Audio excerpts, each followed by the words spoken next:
स्वागत है आपका मेरे इस यूट्यूब चैनल पर। आज हम लोग देखने वाले हैं क्लास 9th का मैथ का पहला चैप्टर है नंबर सिस्टम। तो इससे पहले अगर आप चैनल पर नए हैं तो चैनल को सब्सक्राइब कर दीजिए। चलिए, नंबर सिस्टम जो चैप्टर है ना, इस सब को पढ़ने के पहले आपको नंबर के बारे में कुछ जानकारी होना चाहिए। यानी कुछ नंबर क्या होता है वो आपको मालूम होना चाहिए। जैसे नेचुरल नंबर क्या होता है, तो नेचुरल नंबर यानी काउंटिंग नंबर, यानी अगर आपसे बोला जाए काउंट करने के लिए तो आप कहाँ से गिनती शुरू करिएगा, 1 से। तो 1 से लेकर कहाँ तक चलेगा, अनंत तक, यानी इन्फिनिटी। इन्फिनिटी का साइन अनंत का, यानी अनंत तक जो नंबर जाए 1 से शुरू होकर, वो हमारा क्या हो जाएगा, नेचुरल नंबर।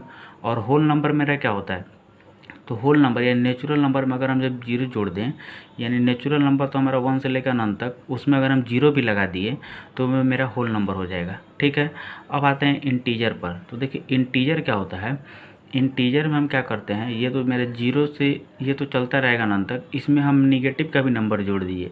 यानी निगेटिव में भी कुछ नंबर होता है हमारा, और वो कहाँ से होता था, माइनस अनंत, यानी उसका भी हमको संख्या मालूम नहीं है कि कहाँ से शुरू होता है निगेटिव नंबर। तो माइनस अनंत से अगर हम करते करते -2 -1 फिर 0 1 2 3 इस तरह करते करते अनंत तक चले जाएं, तो ये सारे नंबर मेरा क्या हो जाएगा, इंटीजर हो जाएगा। ठीक है, आसान है। अब देखिए रेशनल नंबर क्या है, वैसे नंबर जिसको हम p/q के रूप में लिख सके या p/q के रूप में हो, तो उसको हम लोग कहेंगे रेशनल नंबर। लेकिन साथ में कंडीशन ये भी है कि p और q मेरा इंटीजर होना चाहिए। ठीक है, यानी माइनस अनंत से प्लस अनंत तक कोई संख्या होना चाहिए। ये हो गया, और ये तो मेरा हो गया। और एक दूसरा कंडीशन है कि q जो है या नीचे वाला संख्या मेरा कभी भी जीरो नहीं होना चाहिए, तो हमारा वो रेशनल नंबर हो जाएगा। जैसे अगर हम बात किए, बोले 5/7 क्या हमारा एक रेशनल नंबर है, तो आपको 2-3 चीज़ चेक करना है। सबसे पहले कि p/q के रूप में है, तो हाँ बिल्कुल p/q के रूप में है। दोनों मेरा इंटीजर है, तो बिल्कुल 5 भी इंटीजर और 7 भी मेरा इंटीजर है। और q मेरा जीरो के बराबर नहीं होना चाहिए, तो 7 मेरा जीरो के बराबर नहीं है, इसलिए ये मेरा रेशनल नंबर है। जैसे 2/3। ठीक है, तो सबसे पहले देखेंगे कि p/q के रूप में है तो है। उसके बाद क्या करेंगे, इंटीजर है तो बिल्कुल इंटीजर भी है। q मेरा जीरो के बराबर नहीं हो, यानी 3 मेरा जीरो के बराबर नहीं है, तो ये तीनों चीज़ अगर हमको मिल गया तो ये मेरा एक रेशनल नंबर हो जाएगा। जैसे अगर हम आपसे बोले 5, क्या ये एक मेरा रेशनल नंबर है, तो बिल्कुल है। कैसे, ये 5 को क्या हम 5/1 लिख सकते हैं, इससे तो कोई चेंज होगा नहीं। तो जब p/q के रूप में हम लिख सकते हैं, और p और q मेरा दोनों इंटीजर भी है, और q मेरा जीरो के बराबर नहीं है, तो ये एक मेरा रेशनल नंबर हो जाएगा। ठीक है, तो काफ़ी आसान है। अगर जीरो हमसे कोई पूछे जीरो मेरा रेशनल नंबर है कि नहीं, तो जीरो भी मेरा रेशनल नंबर है। क्यों, क्योंकि 0/1 तो हम लिख सकते हैं, हम नीचे जीरो नहीं लिख सकते हैं, लेकिन ऊपर तो हम जीरो लिख सकते हैं, और p/q के रूप में है, और दोनों मेरा इंटीजर भी है, इसलिए मेरा रेशनल नंबर हो गया होगा। ठीक है, तो आई होप कि आप लोग को रेशनल नंबर समझ में आ गया होगा। अब आते हैं इरेशनल नंबर पर। देखिए वैसे नंबर जिसको हम p/q के रूप में नहीं लिख सकते हैं, उसको हम लोग बोलते हैं इरेशनल नंबर। ठीक है, तो देखिए क्या होता है कि अगर मान लीजिए हम √2 लिखें, तो √2 एक मेरा इरेशनल नंबर है। क्यों, क्योंकि √2 को तो हम p/q के रूप में अगर आप लिखना चाहिए तो √2/1 लिखिएगा। तो कंडीशन सेकंड है मेरा कि दोनों इंटीजर होना चाहिए, लेकिन √2 जो है मेरा इंटीजर नहीं है, इसलिए ये मेरा इरेशनल नंबर होगा। क्योंकि दोनों मेरा इंटीजर होना चाहिए, तो ऊपर वाला तो मेरा इंटीजर है नहीं, तो ये एक मेरा क्या हो जाएगा, इरेशनल नंबर हो जाएगा। ठीक है, उसी तरह अगर हम √5 की बात करें, तो √5 भी मेरा एक इरेशनल नंबर होगा। क्यों, क्योंकि √5 को तो हम √5/1 लिख सकते हैं, लेकिन ये जो है मेरा p/q मेरा इंटीजर होना चाहिए, लेकिन √5 जो है मेरा इंटीजर नहीं है, इसलिए ये भी मेरा एक इरेशनल नंबर होगा। ठीक है, लेकिन इसमें ध्यान देने वाला बात ये है कि अगर हमसे कभी ये पूछ दिया कि √8 का बात बताइए, एक इरेशनल नंबर है या रेशनल, तो ये एक रेशनल नंबर है। सॉरी, अगर √8 नहीं, यहाँ पर √9 अगर दे दिया हमसे, अगर हमसे पूछ रहा है कि ये बताइए एक रेशनल नंबर है या इरेशनल नंबर, तो आप देखिए यहाँ √9 को हम क्या लिख सकते हैं, √9 का वैल्यू कितना होता है, 3 के बराबर, और 3 को तो हम 3/1 लिख सकते हैं। तो ये दोनों मेरा इंटीजर भी हो गया, p/q के रूप में भी हो गया, और q मेरा जीरो के बराबर नहीं है, तो ये एक रेशनल नंबर होगा। ठीक है, ये चीज़ को याद रखिएगा। अगर हमसे √16 पूछ दिया, तो √16 का तो हम मान निकाल सकते हैं कितना होगा, 4 के बराबर, और 4 को तो हम 4/1 लिख सकते हैं, और दोनों मेरा इंटीजर है, q मेरा जीरो के बराबर भी नहीं है, तो ये एक मेरा क्या हो जाएगा, रेशनल नंबर हो जाएगा। यहाँ तक कोई दिक्कत नहीं। अब एक बात बताइए, ये चीज़ आप लोग को समझ में आ गया कि रेशनल नंबर क्या होता है, इरेशनल क्या होता है, natural number, whole number, integer, ये सब चीज़ समझ में आ गया। अब आते हैं हम लोग चैप्टर पर। चैप्टर में क्या, अगर आप 9th क्लास में आप आ चुके हैं, क्या हमसे ये क्वेश्चन कभी पूछेगा कि 5/7 2/3 को आप बताइए कि वो रेशनल नंबर है या इरेशनल? ये तो हमसे कभी नहीं पूछेगा। ये तो 6-7 के बच्चे से पूछ सकता है कि इतना आसान क्वेश्चन जो है ये तो हमसे कभी भी नहीं पूछेगा एग्जाम में कि आप ये बताइए ये रूट वाला जो है ये रेशनल नंबर है या इरेशनल नंबर। तो हमसे क्या पूछेगा, एग्जाम में आपसे कैसे क्वेश्चन पूछ सकता है, तो उस पर आते हैं। चैप्टर हमारा यहाँ से शुरू होता है।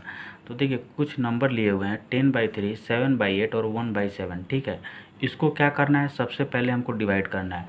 तो जब हम डिवाइड करेंगे तो हमारा इतना रिजल्ट आएगा। इसको जब डिवाइड करेंगे 7/8 को तो हमारा रिजल्ट इतना आएगा। उसी तरह जब हम 1/7 को डिवाइड करेंगे तो हमारा रिजल्ट कितना आएगा। यहाँ पर हम नीचे जो है डिवाइड करके हम इसका आंसर लिखे हुए हैं। ठीक है, और ये चलता जाएगा यहाँ पर ये, तो ये चीज़ है। ठीक है, अब हम आपको समझाना चाहते हैं क्या, वो इस चीज़ पर आइए। देखिए जब भी अगर हम इसको डिवाइड करेंगे, सबसे पहले इसको देखिए 7/8 को जब हम डिवाइड करेंगे तो ये पूरा कट जाएगा। कट गया 0.875, यहाँ पर रिमाइंडर मेरा 0 आ गया। ठीक है, यानी यहाँ पर रिमाइंडर मेरा क्या आ गया 0। यानी जब भी मेरा रिमाइंडर 0 आ जाएगा तो वैसे डेसिमल को हम लोग बोलते हैं टर्मिनेटिंग डेसिमल। क्या होता है, टर्मिनेटिंग डेसिमल होता है। ठीक है, इस चीज़ को याद रखिएगा। इस डेसिमल को हम लोग क्या बोलते हैं, टर्मिनेटिंग डेसिमल। यानी जब हमारा डेसिमल जो है, जब हमारा रिमाइंडर जो है कट जाए, पूरा 0 आ जाए, तो उस डेसिमल को हम लोग बोलेंगे टर्मिनेटिंग डेसिमल। ठीक है, अब कुछ ऐसा होगा कि जब हमारा डेसिमल जो है रिमाइंडर जो है वो 0 के बराबर नहीं आएगा। ठीक है, रिमाइंडर मेरा 0 के बराबर नहीं आएगा, लेकिन ये जो संख्या है ना, यहाँ पर जो रिजल्ट है ये हमेशा रिपीट करेगा। क्या करेगा, ये रिपीट करेगा। तो इसको हम लोग बोलेंगे नॉन टर्मिनेटिंग। कट नहीं रहा है तो इसलिए हम इसको क्या बोलेंगे, नॉन टर्मिनेटिंग रिपीटिंग डेसिमल। लेकिन रिपीट तो कर रहा है, इसलिए हम इसको क्या बोलेंगे, नॉन टर्मिनेटिंग और रिपीटिंग डेसिमल। ठीक है, ये चीज़ आ गया समझ में कि जब हमारा रिमाइंडर 0 के बराबर नहीं है तो हम चेक करेंगे कि क्या जो हमारा ये आंसर आया ये रिपीट कर रहा है।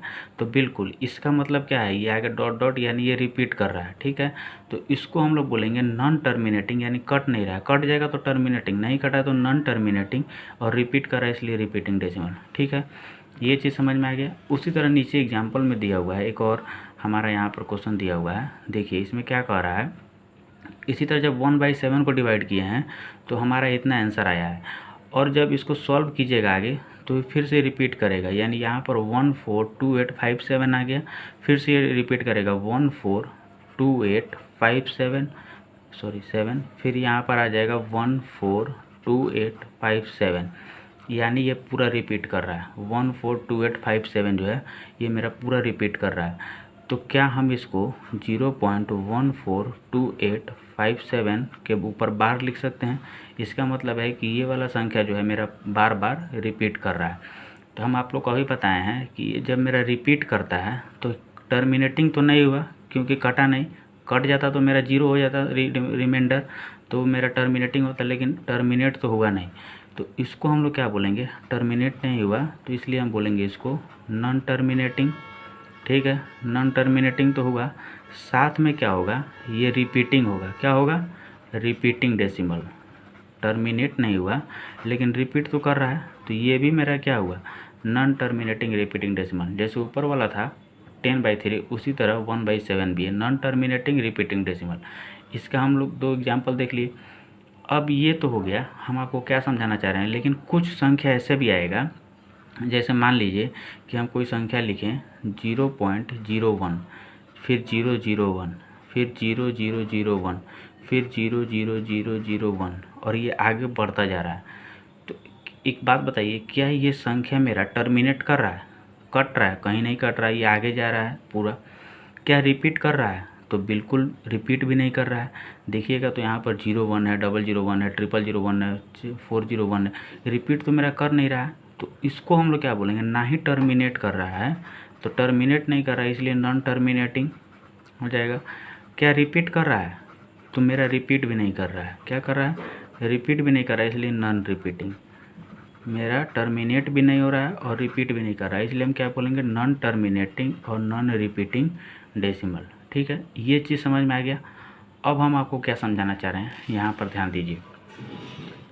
जब भी मेरा रिमाइंडर 0 आ जाए, यानी टर्मिनेटिंग डेसिमल हो या नॉन टर्मिनेटिंग रिपीटिंग डेसिमल हो, यानी इन दोनों डेसिमल में से अगर मेरे पास कुछ भी आ जाए तो वो हमेशा मेरा क्या होगा, एक रेशनल नंबर होगा। क्या होगा, रेशनल नंबर होगा। ठीक है, कोई दिक्कत नहीं। या तो मेरा टर्मिनेटिंग डेसिमल आ जाए या नॉन टर्मिनेटिंग रिपीटिंग डेसिमल आ जाए तो वो मेरा क्या होगा, एक रेशनल नंबर। लेकिन अगर मान लीजिए कि हमारा यहाँ पर ये भी मेरा क्या है, नॉन टर्मिनेटिंग रिपीटिंग डेसिमल, तो ये भी मेरा क्या हो जाएगा, एक रेशनल नंबर हो जाएगा ना। नॉन टर्मिनेटिंग रिपीटिंग डेसिमल मेरा रेशनल नंबर होता है, और नॉन टर्मिनेटिंग नॉन रिपीटिंग जब दोनों में नॉन आ जाए तो वैसे डेसिमल हमारा क्या हो जाएगा, ये हो जाएगा हमारा एक इरेशनल नंबर। क्या हो जाएगा, इरेशनल नंबर हो जाएगा। ठीक है, बस यही चीज़ हम आपको समझाना चाह रहे थे कि जब हमारा डेसिमल जो है टर्मिनेट कर जाए, यानी पूरा कट जाए, तो वो हमारा क्या हो जाएगा, रेशनल नंबर। और डेसिमल मेरा पूरा नहीं कटे लेकिन ये मेरा पूरा नहीं कटे लेकिन क्या हो जाए, रिपीट करे आंसर, तो उसको भी हम लोग क्या बोलेंगे, एक रेशनल नंबर ही बोलेंगे। ठीक है, और जब मेरा ना ही रिपीट कर रहा है ना ही टर्मिनेट कर रहा है तो उसको हम लोग क्या बोलते हैं, एक इरेशनल नंबर बोलते हैं। ठीक है, आ गया समझ में। अब आइए, कुछ क्वेश्चन है आपके सामने, जो चीज़ हम अभी पढ़ाए हैं उसके ऊपर क्वेश्चन है। ये 10 क्वेश्चन है, आपको बताना है इसमें रेशनल कौन है और इरेशनल कौन है, क्योंकि एग्जाम में आपसे यही क्वेश्चन पूछेगा। ठीक है, तो मान ये 0.5 है, इसको देख के बताइए ये कौन सा डेसिमल है। यानी 0.5 लिखा है, आगे कहीं भी डॉट नहीं है, इसका मतलब पूरा कट गया, रिमाइंडर 0 आ गया, यानी ये तो मेरा टर्मिनेटिंग डेसिमल हो गया। हम इसको शॉर्ट में लिख रहे हैं टर्मिनेटिंग डेसिमल, और टर्मिनेटिंग डेसिमल क्या होता है, मेरा रेशनल नंबर होता है। आ गया समझ में। वैसे ही देखिए 1.333, ये 33 मेरा बार ये रिपीट हो रहा है तो कट नहीं रहा है, यानी non terminating but repeating decimal है। रिपीटिंग है कि नहीं, रिपीट कर रहा है, टर्मिनेट तो नहीं हो रहा है, कट नहीं रहा है, लेकिन रिपीट कर रहा है, तो रिपीट भी करेगा तो मेरा एक रेशनल नंबर हो जाएगा। ठीक है, उसी तरह यहाँ पर देखिए, इसमें देखिए तो कहीं पर भी कोई भी संख्या क्या रिपीट कर रहा है, 14 है, 15 है, 92 है, 65 है, 35 है, कहीं पर भी कोई संख्या रिपीट कर रहा है, रिपीट नहीं कर रहा है। क्या ये मेरा कट रहा है, कट भी नहीं रहा है, तो ये मेरा क्या हो गया, नॉन टर्मिनेटिंग और नॉन रिपीटिंग, यानी ना ही रिपीट कर रहा है और ना ही टर्मिनेट कर रहा है। तो ये एक मेरा क्या होता है, जब दोनों जगह मेरा नॉन आ जाए तो मेरा क्या होता है, एक इरेशनल नंबर होता है कि नहीं। उसी तरह यहाँ पर देखिए 2.75, ये तो कट गया मेरा, पूरा कट जाएगा तो यानी टर्मिनेटिंग डेसिमल, और टर्मिनेटिंग डेसिमल मेरा क्या होता है, रेशनल नंबर। काफ़ी आसान क्वेश्चन है, और यही क्वेश्चन आपके एग्जाम में पूछ सकता है। ठीक है, 0.272727 रिपीट कर रहा है कि नहीं, लेकिन कट नहीं रहा है, तो नॉन टर्मिनेटिंग रिपीटिंग डेसिमल, और ये किसके इक्वल होता है, तो ये होता है रेशनल नंबर मेरा। उसी तरह 14, ये देखिए कहीं पर भी रिपीट नहीं कर रहा है ना ही कट रहा है, यानी non terminating non repeating decimal, तो ये मेरा क्या हो जाएगा, एक इरेशनल नंबर हो जाएगा ना। उसी तरह 4.125 कट गया मेरा पूरा, यानी टर्मिनेटिंग डेसिमल, और टर्मिनेटिंग डेसिमल मेरा किसके इक्वल होता है, रेशनल नंबर के इक्वल। ठीक है, अब ये 3 क्वेश्चन आप जो है हमको कमेंट बॉक्स में आंसर दीजिएगा कि इसका आंसर क्या होगा। ठीक है।